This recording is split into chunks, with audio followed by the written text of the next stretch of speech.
Bang Tommy, Ya, kemarin kan dari Mawa menawarkan RJ, mungkin sekarang katanya nggak jadi ya Bang. Itu kenapa sih Bang? Boleh diceritakan Bang? ya kalau RJ itu kan restoratif justice, artinya mempunyai sama-sama nih berduduk bareng sama-sama.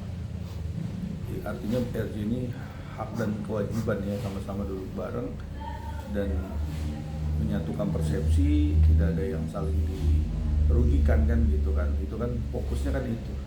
Karena kalau lihat kemarin tuh kan emang RJ ini kan yang diinisiasikan oleh penyidik juga, agar kan itu kan ada namanya ruang dan tempat agar bisa sama-sama duduk bareng, nggak saling tuding, nggak saling merasa di atas kan gitu. Tapi kalau kita lihat kemarin tuh RJ-nya tuh RJ nggak berimbang, nggak ber nggak menemukan satu solusi yang terbaik gitu, artinya gitu. Poin kedua yang menurut Insanul adalah dia merasa bahwa dari hasil RJ kemarin itu adanya satu permintaan di mana harus mencabut laporan dari illegal access untuk seluruhnya, itu Inara. Itu yang menurut Insan agak berat ya, itu aja sih. Mungkin selain itu syarat-syarat yang mungkin tidak berimbang itu apa aja sih, selain pencabutan atau mungkin ada nominal kah mungkin Bang? Jadi kalau bicara masalah permintaan dari Mawa itu masalah rumah, itu Insanul udah nyanggupin kan? Itu kan poin pertama. Poin yang kedua masalah pencabutan laporan di Barreskrim untuk seluruhnya, itu yang menjadi buat apa gitu kan, mau melindungi siapa kan gitu. Dan kan fokus kita adalah tidak ada memberikan satu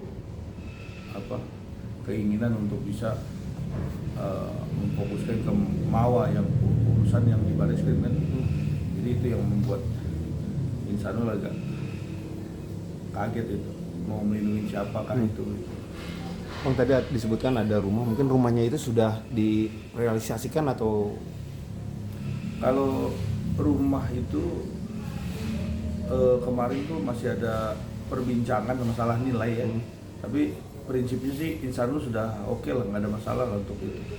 Tapi yang kedua ini yang agak memberikan persepsi yang jadi ada apa nih kan, maksudnya ada keterkaitan apa dengan para pihak yang kita duga kan gitu. nah Bang, kan minta pencabutan yang laporan itu, ada yang dilindungi nggak sih Bang di situ?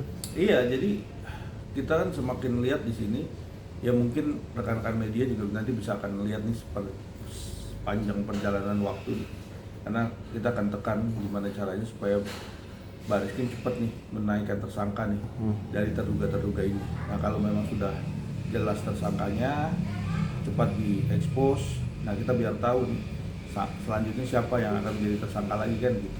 Kan artinya siapa yang mendistribusikan, siapa yang menerima, terus siapa yang memanfaatkan. Nah ini ya kita berharap aja proses hukum ini masih berjalan kan gitu. Beberapa waktu yang lalu kan sempat mengajukan satu saksi mahkota lagi ya Bang ya? Mungkin udah ada. Ya belum, tapi nanti akan kita kejar untuk bisa dinaikin ke media, dan bisa nanti kalau memang nggak diakomodir oleh pihak kepolisian, tentunya media kan bisa jadi bisa memberikan satu cara untuk bisa mengungkapkan gitu. Karena kalau kita lihat di sini, saya yakin banget dari pihak Cyber Mabes Polri, Barreskrim akan mengungkap siapa aja dalangnya, siapa pelaku dari ini, kasusnya, motifnya apa, terus nanti kelihatan siapa aja bagian mentransmisikan kan gitu. Mungkin sudah ada info berapa terduga. Kalau terduga sih lebih dari 3 orang ya harusnya kan, tapi nanti biarkan pihak kepolisian, kita nggak bisa masuk ke ranah itu, biarkan aja. Tapi kalau nanti ada yang sinyal-sinyal yang bisa memperkuat itu, tentunya kita akan sampaikan juga kan gitu. Tentunya kita akan berikan satu petunjuk kan gitu. Bang balik lagi ini, sama-sama akan jadi abu ya bang. Mungkin dari pihak kuasa hukum sendiri ada.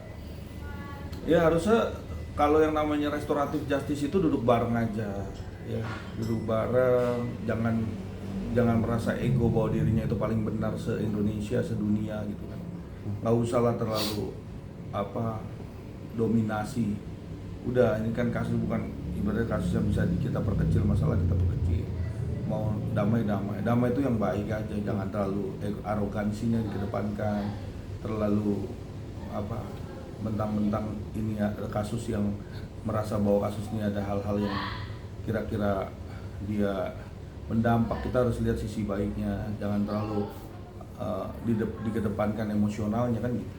Tapi kalau udah itu ya sudah, makanya kita jalankan aja masing-masing, udah kita lihat nanti gitu aja. Bang, sepertinya agak memanas lagi. Kemarin 3 hari yang lalu ada postingan dari Inara Lusri yang akhirnya dikomen oleh Mawa bawa-bawa video sure yang 2 jam itu. Mungkin ada cerita-cerita. Kita kan mengindikasikan, kita kan berpersepsi. Kalau memang itu benar gitu kan, buat apa begitu, karena udah lewat itu masanya sebenarnya kan. Hal-hal begitu tuh udah lewat, ya udah proses hukum jalanin sesuai. Tapi nggak usah lagi berpersepsi hal-hal yang terlalu gimana kan. Ayo biarkanlah media yang bisa nilai nanti. Saya nggak bisa berpendapat, tapi seperti itu, hal seperti itu biarkan media yang bisa persepsi dan netizen nantinya. Silakan aja lah. Kalau saya sih ikutin aja alurnya, udah itu aja. Dari Insanul sendiri mungkin ada cerita. Insanul udah berprinsip ikutin aja alurnya. Kalau memang proses hukum jalanin proses di Polda. Tapi saya yakin ya pihak Polda Metro Jaya bukan menjadi alat untuk mentersangkakan orang.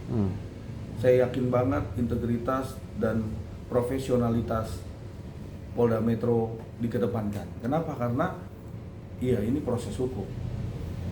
Alat buktinya kita lagi nguji. Tolong ini yang terbaik bagaimana harus kita lakukan ya. Kita lagi menunggu Polda Metro, Bareskrim Polda Metro agar posisinya paham dan tahu bahwa proses penyidikan lagi berjalan kan gitu. Biarkan ini menentukan tersangkanya. Jadi alat bukti yang cukup adalah alat bukti yang bukan adalah alat bukti yang mau melawan hukum, itu yang poinnya. Jadi kalau memang itu dinyatakan bahwa alat bukti itu kita sudah uji, maka lakukan aja selanjutnya lagi. Jangan sampai ini mentah ataupun posisi ini yang sudah kita lakukan prosesnya sedang kita lakukan laporan kan gitu. Ada laporan, bukan kita sedang melakukan laporan, tapi ada laporan. Inara Lusri melaporkan kasus ini, illegal access ini, sedang meminta kepastian hukum, itu aja dulu.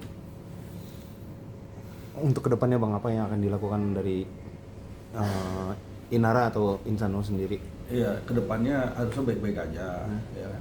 Harusnya para pihak ini tidak dimasukkan dengan orang-orang yang akan memicu permusuhan, ya kan itu. Kalau udah begitu, maka apapun itu nggak akan pernah bisa damai, nggak bakal bisa rujuk. Bukan rujuk ya, artinya baik-baik saja. Jadi tetap aja ini akan ribut aja terus.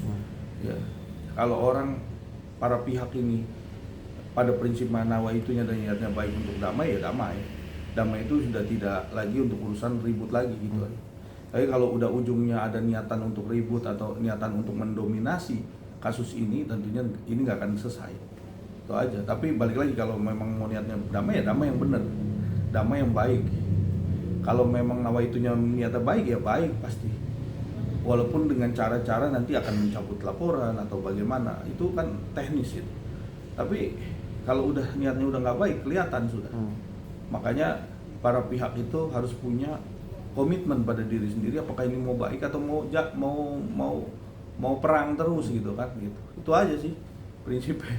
Kalau saya di sini nggak ada tendensi apa-apa, saya cuma jalankan aja. Kalau memang proses hukum ya udah jalanin aja.